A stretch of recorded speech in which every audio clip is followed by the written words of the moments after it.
Ismim Dilmurod. Yoshim 20 da. Hayotimdagi eng katta burilish 8 yil avval bo'ldi. O'shanda ota-onam ajrashdi. Ularning orasidagi sovuq gaplar, uyimizdagi janjallar men uchun juda og'ir edi. Bir kuni onam yig'lab yiqilib ketdi. Oradan ko'p o'tmay u boshqa turmush qurdi. Meni esa togamga topshirib ketdi. Men o'sha paytda atigi 12 yoshda edim. Togam 22 yoshda edi. Yosh bo'lishiga qaramay, u menga ota o'rnida bo'ldi. Oziq-ovqatim, kiyimim, maktabim hammasini oylardi. Kechqurun birga choy ichardik. U menga maslahatlar berardi. Men esa quloq solardim. Bir yil o'tgach, togam menga qarab shunday dedi. Togam, Dilmurod, men uylanmoqchiman. Men hayron bo'ldim. Lekin xursand ham bo'ldim. Chunki unga ham baxt tilardim. To'y bo'ldi. Uyimiz to'lib toshdi. Yangi kelin, mening kelinoyim 17 yoshda edi. Kelinoyim juda samimiy edi. Tabassumi bilan uyni yoritar edi.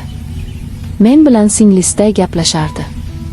O'sha yillar chiroyli o'tdi. Har kuni yangi hidlar, ovqat, choy, yangi pishgan non hidi. Uyimizda kulgu ovozlari yangrar edi. Ammo yillar o'tdi. 4-yilga kelib hammasi o'zgardi. Togam tez-tez asabiylashar bo'ldi. Ba'zan jahl bilan gapirar. Ba'zan esa butunlay sukut saqlar edi. Uyga kech qaytadigan bo'ldi. Ba'zan kelmasdi ham. Men kelinoyimning ko'zlaridagi nurni yo'qotganini ko'rib turardim. Avvallari doim kulib gapiradigan ayol. Endi ko'pincha jim edi. Bir kuni kechqurun oshxonaga kirib qoldim. U stolda yolg'iz o'tirar edi.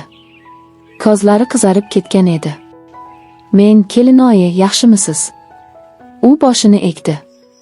Kelinoyim, hammasi joyida, Dilmurod, faqat charchadim. Uning ovozida og'irlik bor edi.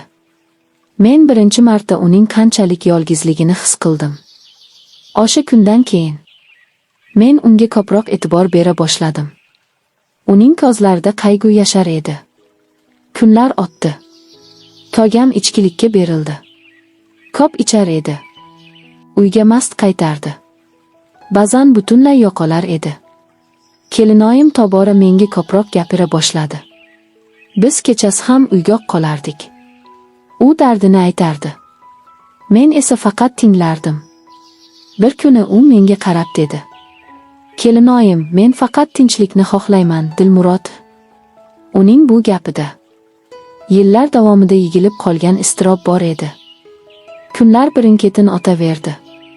Uyimizdagi sovuqlik kuchayardi. Togamning mast holda qaytishlari, ba'zan esa umuman kelmasligi. Barchasi odatiy holga aylanib qoldi. Kelinoyim tobora sokin bo'lib qoldi. Endi uning kulgisini kam eshitardim. Oshxonada ishlayotganda ham yuzida charchoq bor edi. Bir kuni kechqurun men deraza yonida o'tirib kitob o'qir edim. Eshik sekin ochildi. Kelinoyim kirib keldi. U qo'lidagi choynakni stolga qo'ydi. So'ng bir oz jim qoldi. Men unga qaradim. Men, kelinoyi, biror narsa bo'ldimi? U boshini qimirlatdi. Kelinoyim, yo'q, shunchaki gaplashkim keldi. Men kitobni yopdim. U stulga o'tirdi. Ko'zlarini yerga tikdi. Kelinoyim, bilasanmi, Dilmurod, ba'zan o'zimni butunlay yolg'iz his qilaman. Men bu yerda bo'lsamchi? U mayin jilmaydi. Kelinoyim, sen bo'lasan hali, men esa kattalarning muammosida qolib ketdim. Uning ovozida iztirob bor edi. Men nima deyishni bilmadim. Faqat jim tingladim. Tashqarida shamol esar edi. Deraza oynasi sekin taqillardi. Ichkarida esa faqat bizning tovushimiz eshitilardi. Shu suhbatdan keyin biz bir-birimiz bilan ko'proq gaplashadigan bo'ldik. Ba'zan bir piyola choy ustida, ba'zan esa hovlida o'tirib. Lekin har bir suhbat ichidan menga og'irlik qilardi. Chunki men uning qayg'usini ko'rib, Lekin yordam berolmasdim. Bir kuni togam ketayotganida, "Togam, men 1-2 kun bo'lmayman", dedi.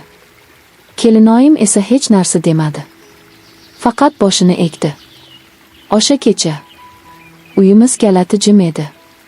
Men xonamda kitob o'qirdim. Bir mahal kelinoyimning xonasidan sekin yigi ovozi eshitildi.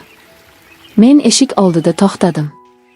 Ichkaridan kelayotgan yigi qalbimni ezdi.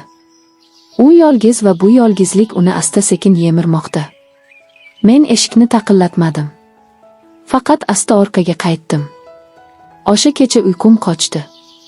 Ertasi kuni ertalab kelinoyim yuzida jilmayish bilan nonushta tayyorlardi. Lekin ko'zlarida shish bor edi. Men, "Yaxshi uxladingizmi?"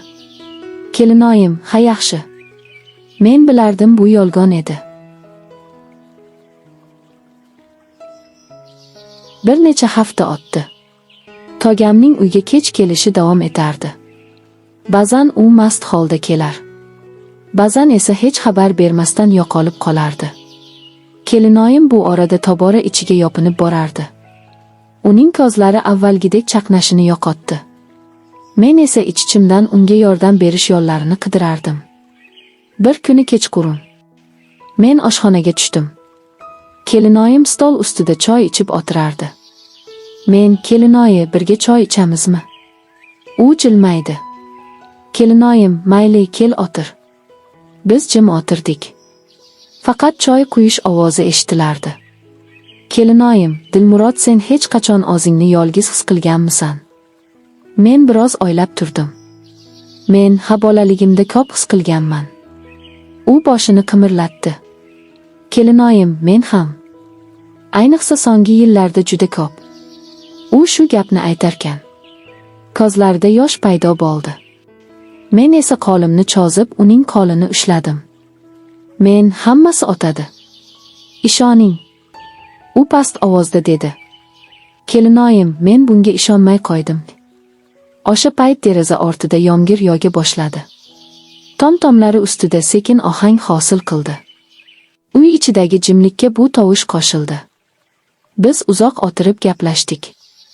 Ba'zan u bolalik xotiralarini aytib berdi. Ba'zan esa kelajakdagi umidlarini. Men sezardim.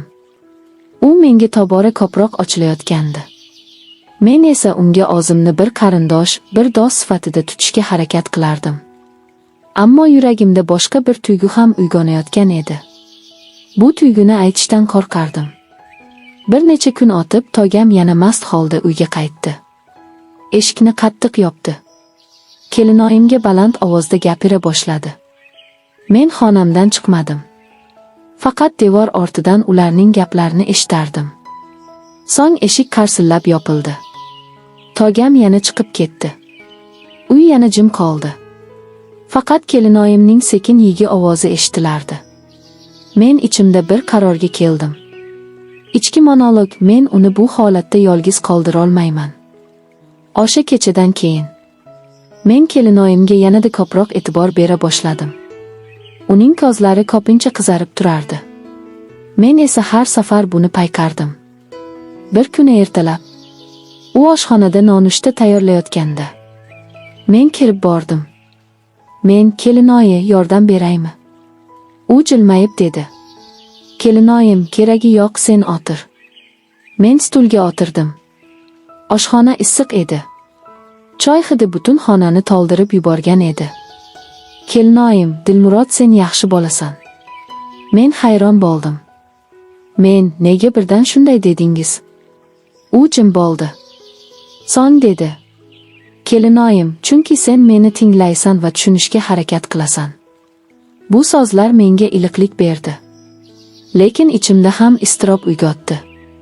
Kunlar o'taverdi. Togamning ichkilikka bo'lgan qaramligi kamaymadi. Ba'zan u bir necha kun umuman ko'rinmasdi.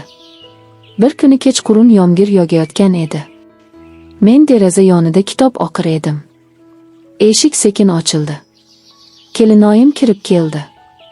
U qo'lida choynak tutgan edi. "Kelinoyim, choy ichasizmi?" Men, "Ha, marhamat." U choyni quyib berdi. Biz jim o'tirdik. Faqat yomg'ir tovushi eshitilardi. Kelinoyim, Dilmurod, men charchadim. U bu so'zni aytar ekan. Ko'zlaridan yosh oqdi. Men uning qo'lini ushladim.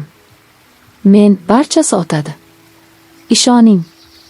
U boshini sekin qimirlatdi. O'sha kecha biz uzoq gaplashdik. U o'zining qo'rquvlari, umidlari haqida aytdi. Men esa tingladim. Ichimda esa bir qaror shakllanayotgan edi. Ichki monolog, men bu uyda sukut saqlab turavermayman. U yolg'iz emasligini his qilish kerak. O'sha kundan keyin men kelinoyim bilan ko'proq suhbatlashishga harakat qildim. Har kuni uning holidan xabar oldim. Yuzidagi charchoq sekin yo'qolayotganini ko'rdim. Oradan bir necha hafta o'tdi. Bir kuni ertalab tog'am uyga keldi. U mast emas edi. Ko'zlarida o'zgarish bor edi. Tog'am, men endi bunday yashamayman, dedi. Kelinoyim unga qaradi. Ko'zlarida ishonchsizlik va umid aralash edi. O'sha kundan boshlab tog'am ichishni tashladi. U ishga ko'proq e'tibor qila boshladi. Uyga erta kelardi. Uyimizdagi sovuqlik asta-sekin tarqaldi.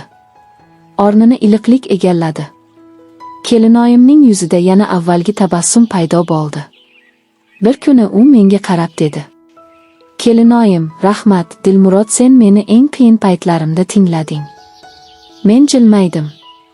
Men, bu oila vazifasi. O'sha paytda tushundim.